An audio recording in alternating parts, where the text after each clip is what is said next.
Selamat malam semua. Selamat malam Ibu Tutor.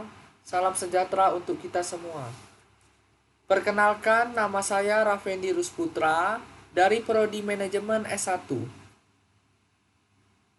dengan NIM 0437241155. Pada kesempatan malam hari ini, kita semua dapat berkumpul di kegiatan penyampaian penjelasan mengenai gagasan topik COVID-19. Teman-teman yang saya banggakan dan saya hormati,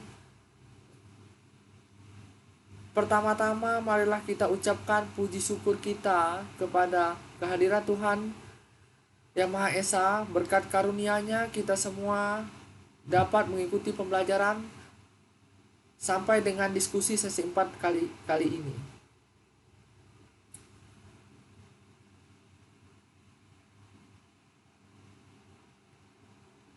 Berdasarkan topik COVID-19, kita masuk dalam tahap pembahasannya dan penjelasannya mengenai gagasan topik. COVID-19 adalah Coronavirus Disease 2019 atau yang disingkat dengan COVID-19 adalah penyakit baru yang dapat menyebabkan gangguan pernapasan dan radang paru-paru yang dapat membahayakan kesehatan tubuh. Penyakit ini disebabkan oleh infeksi virus corona yang disebut dengan COVID-19 atau sering disebut dengan Coronavirus Disease 2019. Pertama kali ditemukan di kota Wuhan, Cina pada akhir Desember 2019. Virus ini menular dengan sangat cepat dan pesat, menyebar ke semua negara, hampir ke seluruh negara, termasuk Indonesia, hanya dalam kurun waktu yang sangat cepat.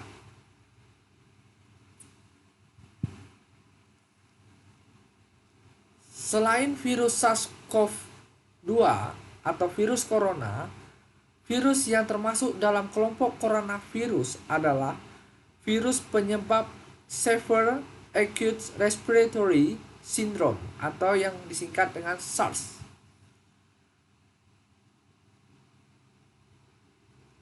Virus penyebab Middle East Respiratory Syndrome atau MERS, meski disebabkan oleh virus dari kelompok yang sama, yakni coronavirus atau COVID-19, memiliki beberapa perbedaan dengan SARS dan MERS, antara lain penyebaran dan tingkat keparahan dari penyakit tersebut.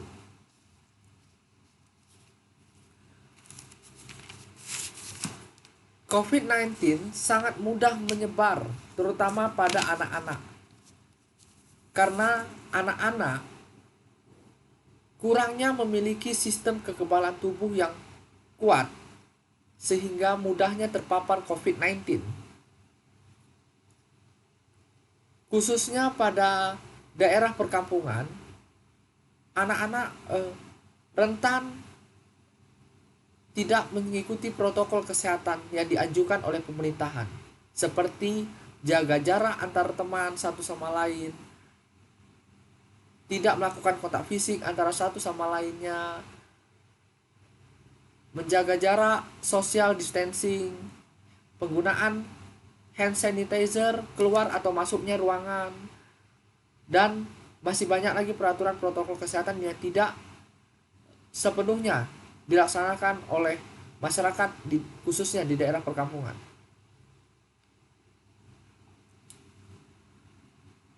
Adapun beberapa hal penghambat yang dapat terjadi atau menimbulkan keparahan, melonjaknya atau meningkatnya jumlah masyarakat atau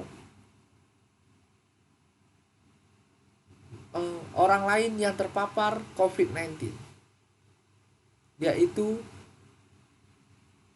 kurangnya protokol kesehatan di daerah setempat. Hal-hal seperti ini dapat menjadi penghambat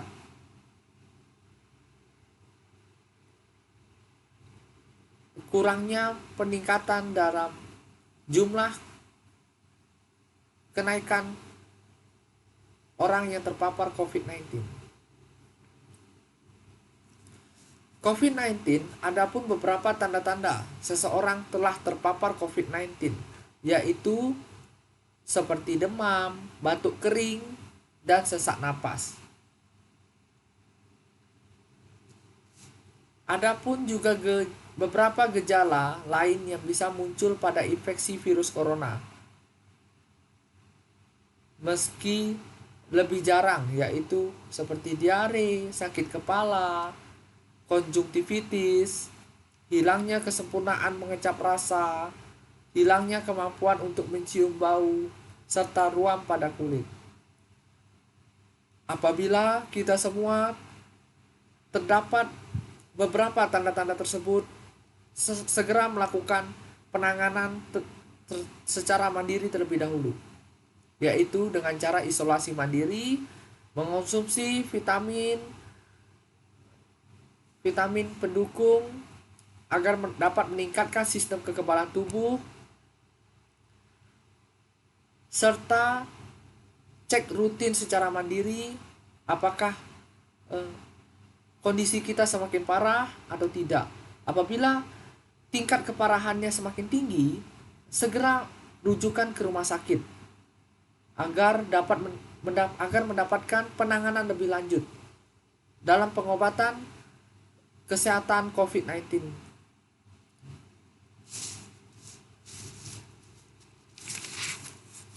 COVID-19 juga terdapat beberapa varian. Secara umum yaitu varian Alpha yang pertama kali ditemukan di Inggris pada September tahun 2020. Yang kedua, adapun varian Beta yang pertama kali ditemukan di Afrika Selatan pada Mei 2020. Ketiga, adapun varian Gamma yang pertama kali ditemukan di Brazil pada November tahun 2020. Varian Delta yang pertama kali ditemukan di India pada Oktober tahun 2020. Yang kelima, virus Omicron yang pertama kali ditemukan di beberapa negara pada tahun November pada bulan November di tahun 2021. Apabila kita merasa gejala-gejala yang sudah dijelaskan sebelumnya ada pada diri kita, kita dapat melakukan tahap diagnosis pemeriksaan dokter secara mandiri ataupun rujukan ke rumah sakit secara langsung. Seperti alat-alat diagnosisnya seperti rapid test guna mendeteksi antibodi yang diproduksi tubuh untuk melawan virus corona. Kedua, rapid test antigen guna mendeteksi antigen, yaitu protein yang ada di bagian terluar virus. Adapun tes PCR yang sering digunakan pada saat bepergian di bandara maupun pelabuhan-pelabuhan, sering menggunakan tes PCR sebagai alat pendeteksi virus dalam hidung atau pernapasan. Yang keempat, CT scan guna mendeteksi cairan di paru-paru. Yang kelima, tes darah lengkap guna memeriksa kadar sel darah putih di dalam tubuh kita masing-masing. Adapun beberapa solusi penanganan kesehatan dalam mengatasi terpaparnya COVID-19 dengan selain melakukan isolasi mandiri, juga bisa melakukan rujukan langsung ke dokter. Jika gejala-gejala yang Anda alami dalam terinfeksi COVID-19 semakin parah, segera tangani. Jika dalam 2 minggu terakhir Anda berada di daerah yang memiliki kasus COVID-19 yang sangat meningkat dan juga ada kontak fisik secara tidak langsung dengan penderita COVID-19, segera untuk berkunjung ke rumah sakit agar dapat penanganan secara intensif, agar dapat mengurangi jumlah peningkatan COVID-19 di Indonesia. Dalam kondisi mengalami wabah COVID-19 ini, banyak sektor industri ekonomi yang mengalami penurunan pesat. Hal ini disebabkan kurangnya aktivitas masyarakat dalam melakukan mata pencarian, khususnya seperti warung-warung usaha mikro kecil dan lain-lain sebagainya.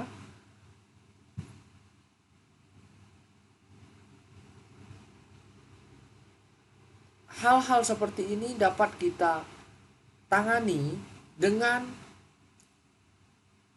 kesadaran masyarakat itu sendiri untuk menaati protokol kesehatan yang berlaku di pemerintahan, seperti penggunaan masker, social distancing, penyediaan hand sanitizer di setiap usaha ataupun kantor dan lain-lain, juga dapat menghambat penyebaran kasus COVID-19 di Indonesia. Virus COVID-19 ini sangat berbahaya apabila tertular masyarakat. Tetapi jangan khawatir, dengan mengikuti protokol kesehatan yang diajukan oleh pemerintahan, setidaknya kita semua dapat mengurangi jumlah peningkatan COVID-19 di Indonesia.